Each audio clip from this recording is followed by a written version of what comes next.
President Xi Jinping, how does he talk to public? He's quite cool guy. He's always going to different side of China, down to the factory, to the people's family, even to the village to show the government cares. Let's speak about Bollywood. What we are told is that Amir Khan is very big in China. You know who is more famous right now in China? Is the billionaire. Anant Ambani. He's got so famous in China. Everyone talk about him.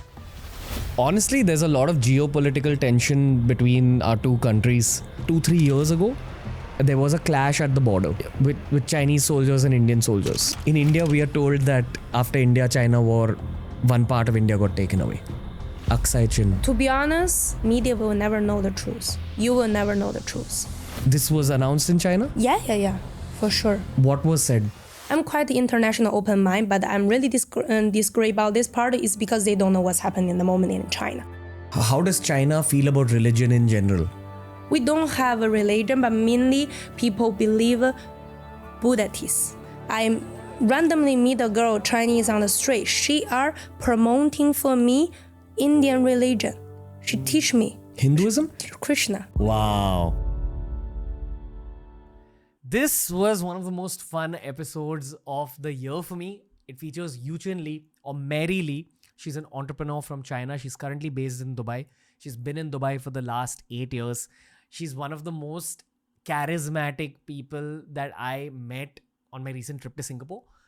We had a conversation the day prior to recording this episode where we were just exchanging notes on India and China, and I realized that this person has such a strong personality. I have to take this person's story and this person's vibe out to my audience. Whenever we talk about China on Indian podcasts, it's almost always from a geopolitical perspective. We touched upon certain geopolitical elements in today's episode, but truth be told, this is a very casual conversation. We just tried exchanging notes as civilians of India and China respectively. We spoke about the journey to the West, which is their version of the Ramayana or Mahabharata. I explained the Mahabharata. She explained how China views India. I explained how India views China. We also spoke about certain spicier topics that are in store for you on today's very fun, very relaxed, but also deeply perspective-building episode of The Ranveer Show. Honestly, there's a lot of geopolitical tension between our two countries. But I don't think that geopolitics always represents the minds and hearts of the people. So this is a person meets person conversation. Definitely. Yeah, because whatever I learn about China is through the internet. Sometimes, actually very often it's through the geopolitical angle of it. Like this is what's happening at the border and this is the tension between the governments. So we won't really talk about the geopolitical angle today. Of the people, yeah, exactly. Actually, I'm quite special Chinese because I'm living in Dubai for over 7 years.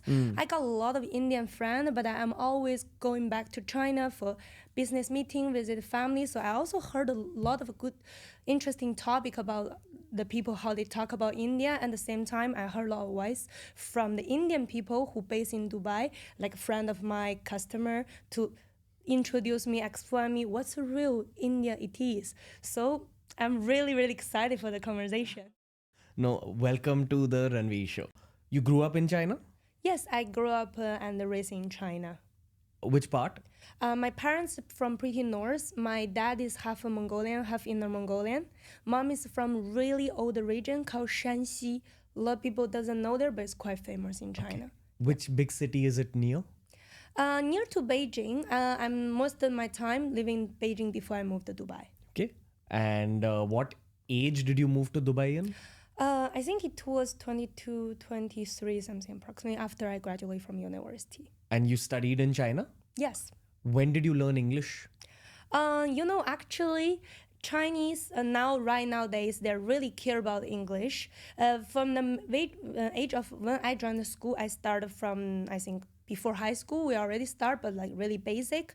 But this thing I really want to talk about is that all Chinese know one part of India. They did really better than us is the language, English.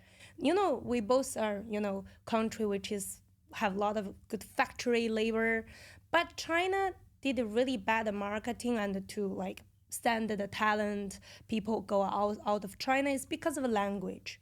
You guys does a really great job for the language part than us. Now we are working on it. Yeah. Got it. So are they teaching young kids in China English? Now, yes, started from like maybe kindergarten, but before when I was kids, not that much early.